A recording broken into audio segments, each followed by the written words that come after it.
মাছ মাংস যত কিছুই রান্না করি না কেন তত একটা ভাত খেতে পারি না, কিন্তু ভর্তা হলেই আমার আর কোনো কথা হবে না। আসসালামু আলাইকুম everyone, welcome back to my kitchen.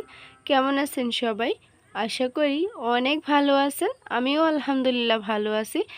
একদম সিম্পলভাবে আজকে আপনাদেরকে মজার একটি ভর্তা তৈরি করে দেখাবো, আর এই ভর্তাটি দিয়েই কিন্তু আপনি অনেক ভাত খেয়ে ফেলতে পারবেন।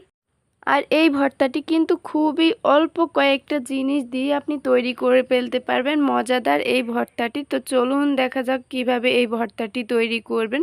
তো প্রথমেই আমি এখানে কতগুলো কুমড়ো নিয়েছি, দেখতেই পাচ্ছেন আমি একদম এইরকম করে কেটে নিয়েছি। আর এটার পুরুত্বটা দেখতেই পাচ্ছেন, সবগুলো কিন্তু সমান সাইজ করে কেটে নিতে হবে।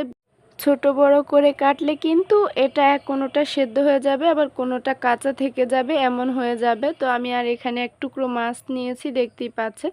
তো এখন কিছু শুকনো ইনগ্রেডিয়েন্টস অ্যাড করে দিচ্ছি। তো এখানে লবণ ইউজ করেছি হাফ চা চামচ, আর হলুদ গুঁড়া ইউজ করছি হাফ চা চামচ, জিরের গুঁড়ো দিয়ে দিচ্ছি হাফ চা চামচ, আর এখানে আদার পেস্ট ব্যবহার করছি হাফ চা চামচ।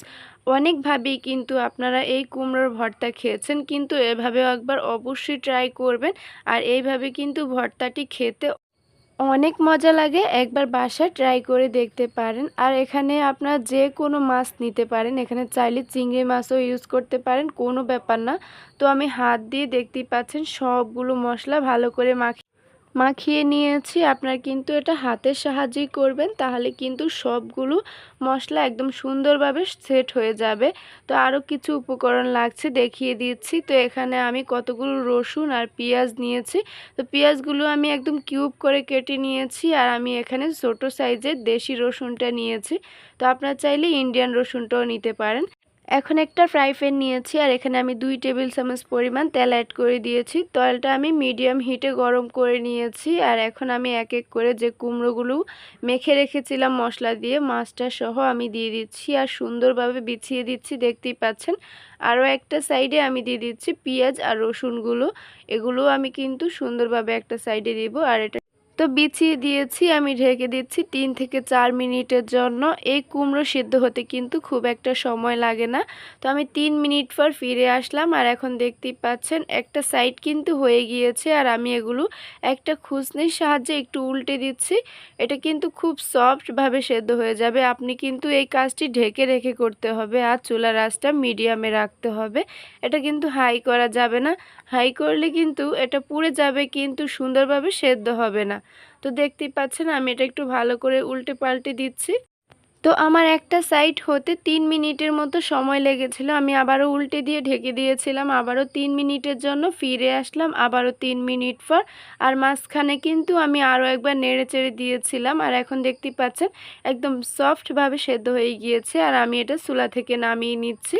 দেখতেই পেলেন এই ভর্তাটা তৈরি করতে কিন্তু খুব একটা ঝামেলা নেই, একদম হাতের সাহায্যে কিন্তু ভর্তাটি তৈরি করে ফেলতে পারবেন। তো এখন নিয়েছি কতগুলো শুকনো মরিচ, আর এটা আমি সামান্য লবণ দিয়ে একটু মেখে নিচ্ছি। আমি কিন্তু আগেও লবণ ব্যবহার করেছি, তো এখানে কিন্তু দেখে শুনেই লবণটা ইউজ করতে হবে।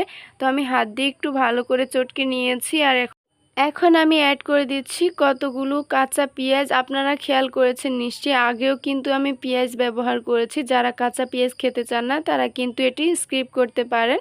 আর এখন সেদ্ধ করে রাখা রসুন আর পেঁয়াজগুলো মেখে নিচ্ছি। এক এক করে আমি মাছটাও মেখে নিব, আর মাছের কাঁটাটা আমি সরিয়ে নিচ্ছি। অবশ্যই কিন্তু এটি খেয়াল করে মাছের কাঁটাগুলো সরিয়ে নিতে হবে।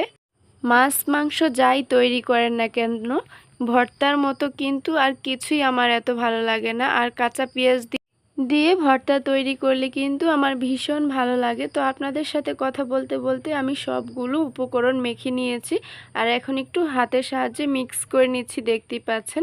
তো এখন আমি কিছু ধনিয়া পাতা কুচি অ্যাড করে দিচ্ছি, আর ভর্তার মাঝে ধনিয়া পাতাটা দিলে কিন্তু অনেক সুন্দর একটা ঘ্রাণ আসে। তো ফাইনালি আমার ভর্তাটা তৈরি হয়ে গিয়েছে, আর কালারটা দেখতে পাচ্ছেন অনেক সুন্দর হয়েছে। আর এই ভর্তাটি দেখতে যেমন খেতেও কিন্তু মাশাআল্লাহ অসাধারণ টেস্ট হয়েছিল। অবশ্যই কিন্তু একবার বাসায় ট্রাই করতে পারেন।